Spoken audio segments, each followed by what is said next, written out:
Shalom, this is Shemaiah 1 with LIONSROAR Israelites. All praises to the Most High, Yahweh, Ba'ashem, HAMASHAYACH. All praises to the Most High, putting His blessing and spirit on the elders around the earth, those who are teaching this word, and pray that the Most High continue to unionize the Israelites. And so today's topic, there was a brother who actually called and left a message. He wanted to know,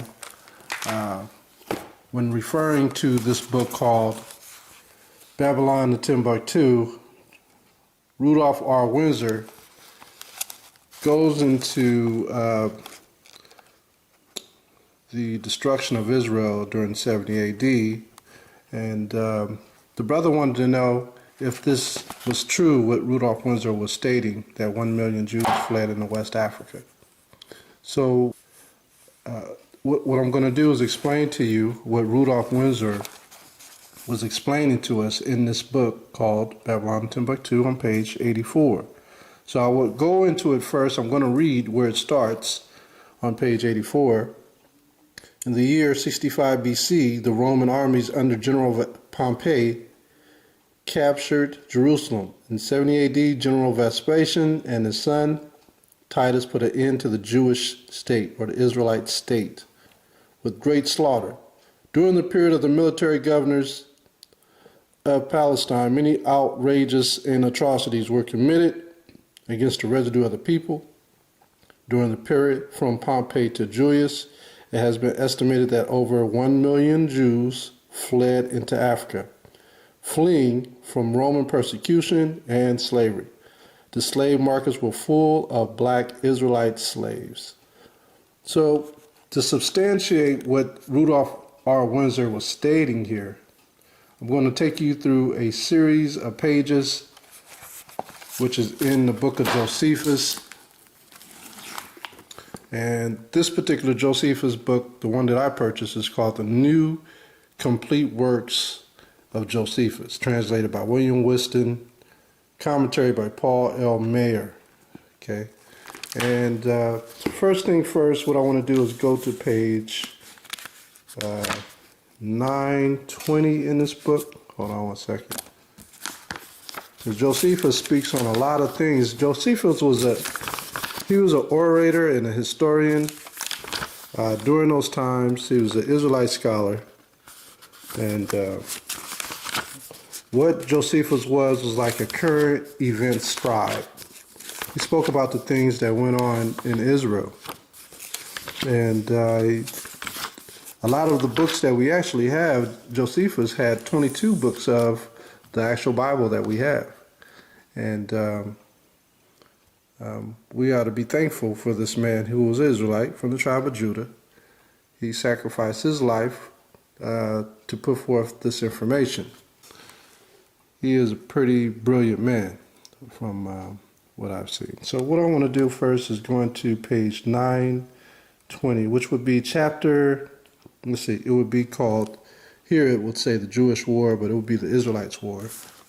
And I'm going to go to page, like I said, page 920. I want to go to chapter 5.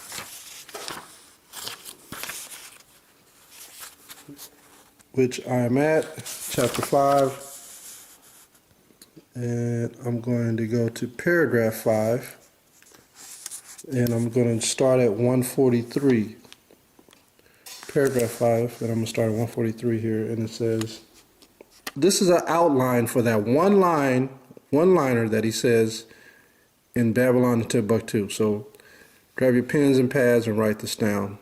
So this is the understanding. So he writes in here, he says, for there was to be seen a happy country laid waste, and entire squadrons of enemies killed, while some of them ran away, and some were carried into captivity. Now some of them that ran away, and some of them that were carried in captivity were Israelites, with walls of great altitude and magnitude overthrown and ruined by machines.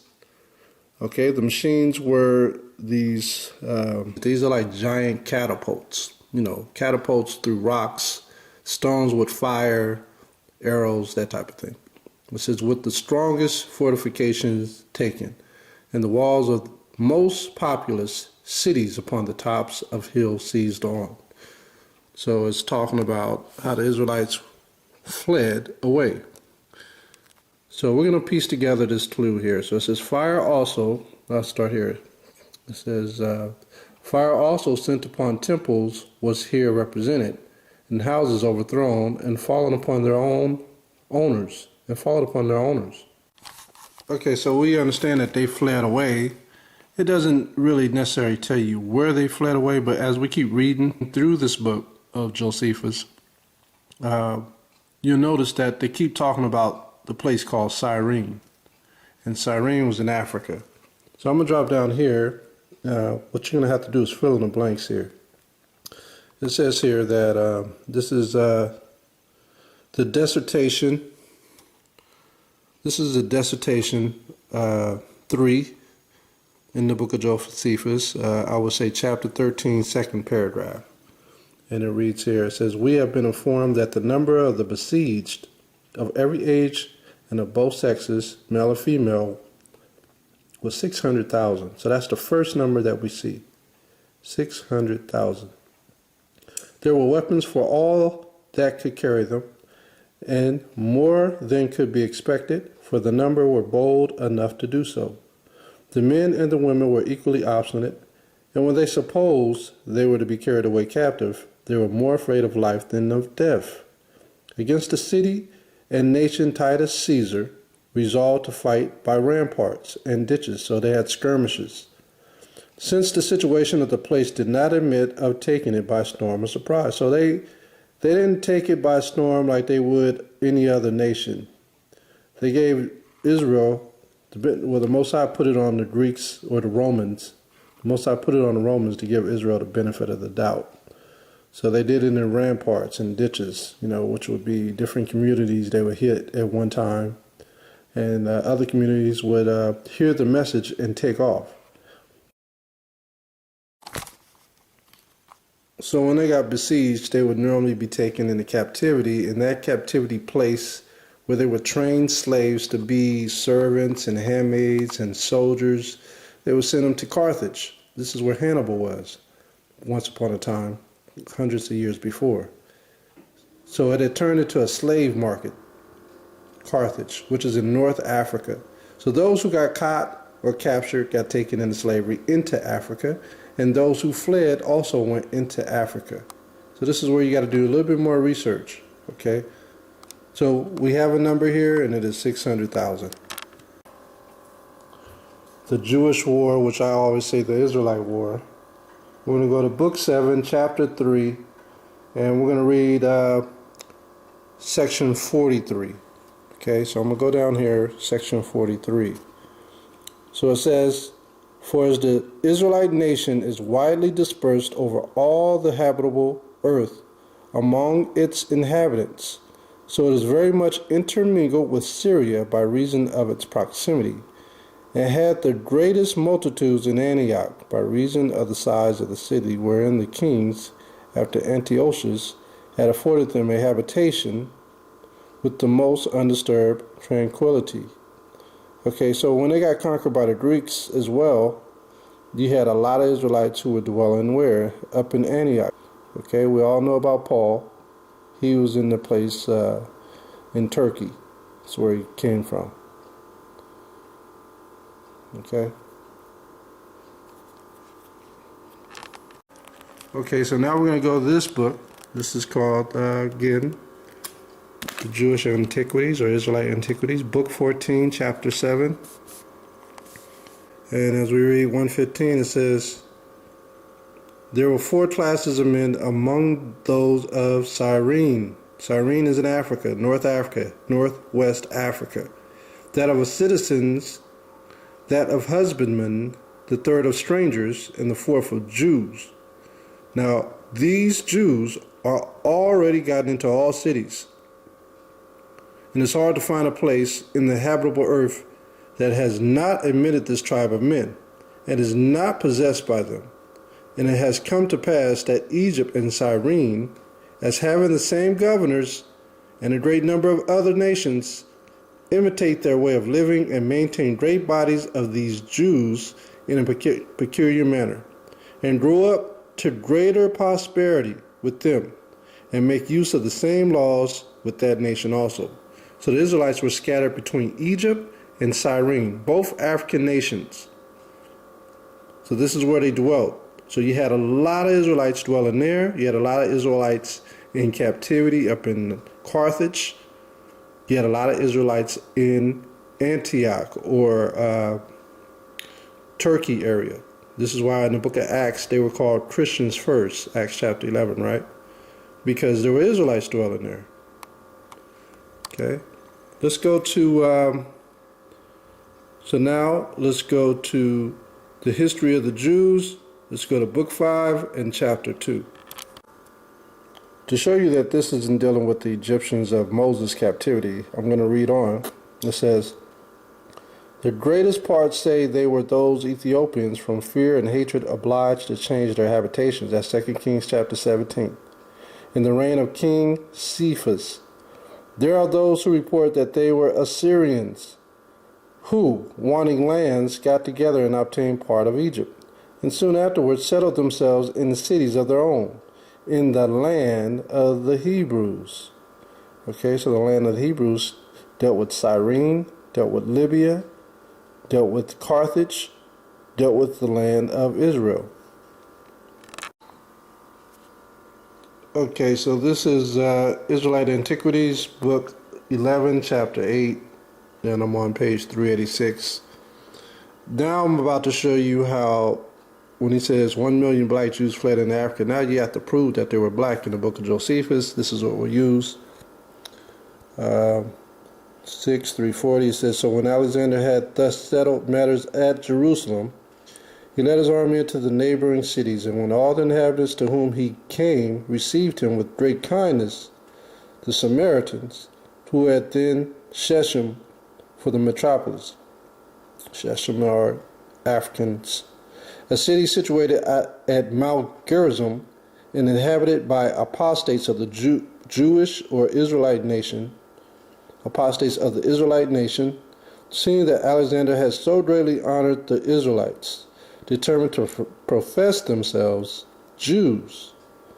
For such as the disposition of the Samaritans, as we have already elsewhere declared, that when the Jews are in adversity, they, who is the they? The Ethiopians, the Shechemites, they converted, and so they deny that they are of kin to them, and then they confess the truth.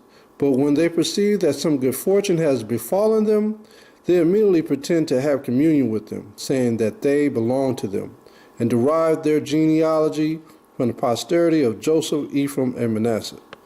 So this is how you prove that the Israelites were black. These Ethiopians and these Shechemites,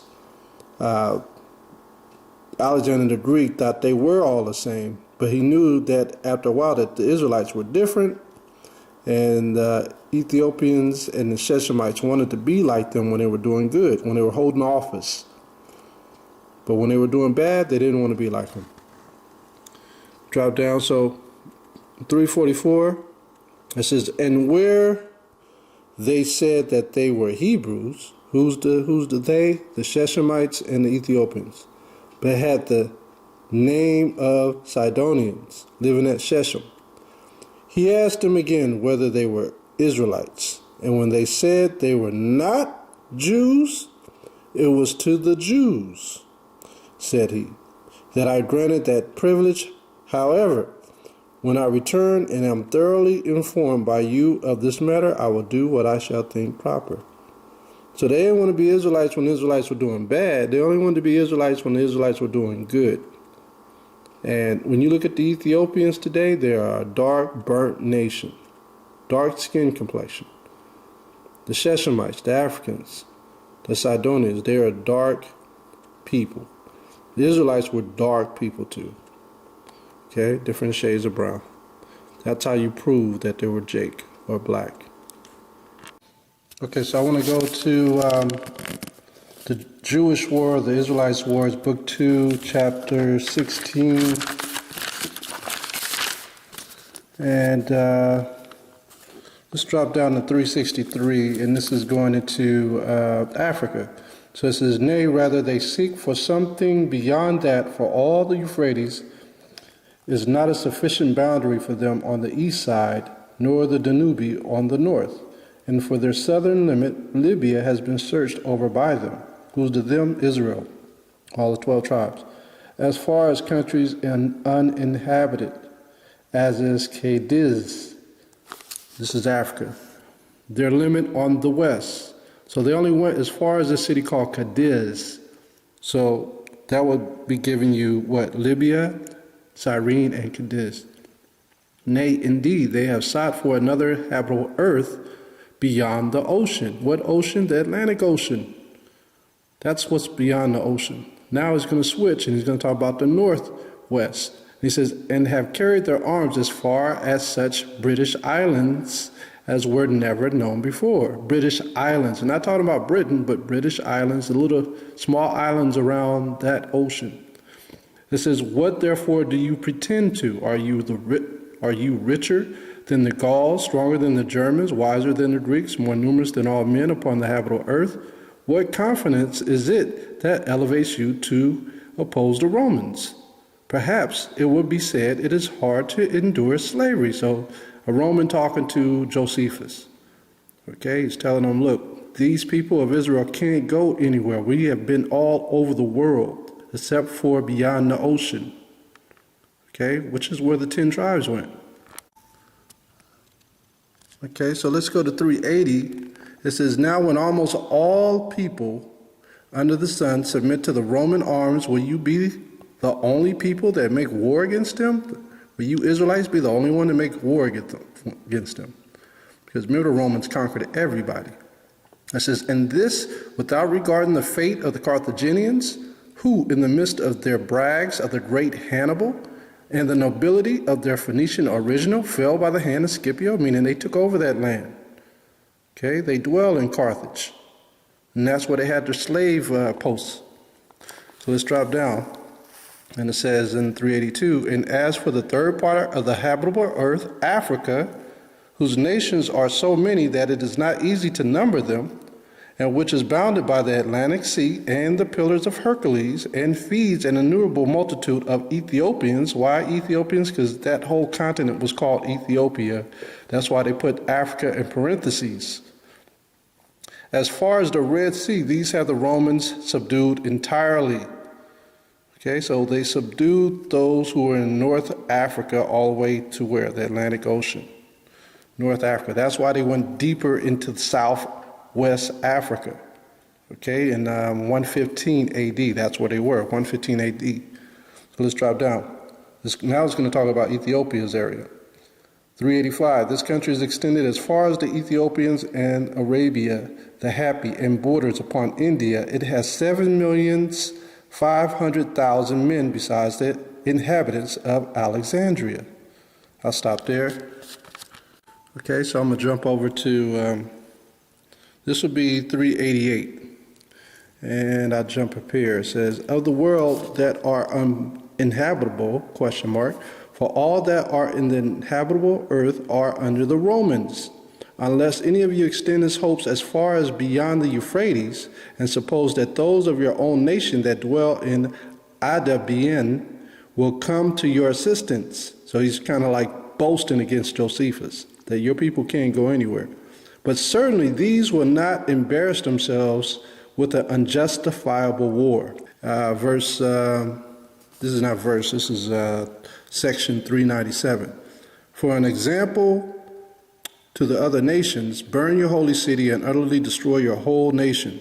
For those of you who shall survive the war will not be able to find a place where to flee, since all men have the Romans for their lords already, or are afraid they shall have hereafter. Nay, indeed, the danger concerns not those Jews that dwell here only, but those of them that dwell in other cities also. For there is no people upon the habitable earth which have not some portion of you among them. So you have to understand, when they were conquered by the Romans were hitting every city and killing them. Those who fled, they were killing them too. So the ones who were able to get away were those who got their heads up early. They left before they got there and fled where? West. All right, so let's go to the juggernaut. So the brother asked me, where is the 1 million Jews that fled in Africa? It is right here. It's going to be in the Jewish War, Book 5, Chapter 4. And you can read Chapter 3, Book 5, Chapter 3, and you read Book 5, Chapter 4. But I'm just going to read it here because it's already sketched out here in the prologue. It says, here we see the true occasion of those vast numbers of Jews that were in Jerusalem during the siege by Titus and perished therein, that the siege began at the feast of the Passover, when such great multitudes of Jews and proselytes of the gate would come from all parts of Judea and from other countries in order to celebrate that great festival. See the note B.6. Chapter 9, Section 3. Tacitus himself informs us that the number of men, women, and children in Jerusalem when it was besieged by the Romans, as he had been informed, was 600,000. This information must have been taken from the Romans, for Josephus never recounts the numbers of those that were besieged. He only gave a partial account. Only he lets us know that of the vulgar carried dead out of the gates and buried all the public charges. So he only took record of those who died. It says, was like the number of 600,000, chapter 8, section 7. However, when Cestus Gallus came first to the siege, that sum in Tacitus is no way disagreeable to Josephus' history, though they were become much more numerous when Titus encompassed the city at the Passover. As to the number that perished during this siege, Josephus assures us, as we shall see hereafter, they were 1,100,000 besides 97,000 captives. See that? That's where he got it from. That's where he got it from. So if you want to find that, get your book of Josephus, book 5, chapter 4, the Jewish War or Israelite War, and this is where you have the resource that Rudolph Windsor uses. And with that, brothers and sisters, I hope this was a good understanding to you. I'd like to say shalom to you, brothers and sisters, and keep in tune to the rest of the continued versions of the 10 tribes scattered abroad that should be being posted pretty soon. With that, I'd like to say shalom.